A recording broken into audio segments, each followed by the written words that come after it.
জান্নাতে যে যাবো কি কি লাগবে? আল্লাহ বলেন, ইয়া আইয়ুহাল্লাযীনা আমানু,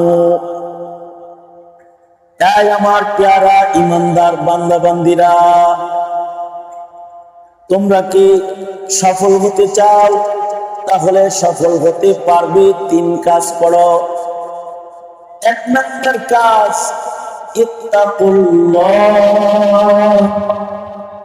তোমরা আল্লাহকে ভয় করো।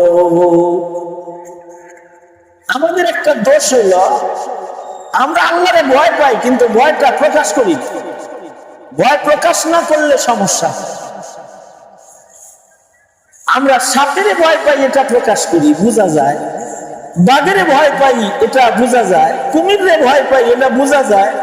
এমনকি রাতের বেলায় হাঁটতে আমাদের পেছনে যদি গাছের পাতা পড়ে তাও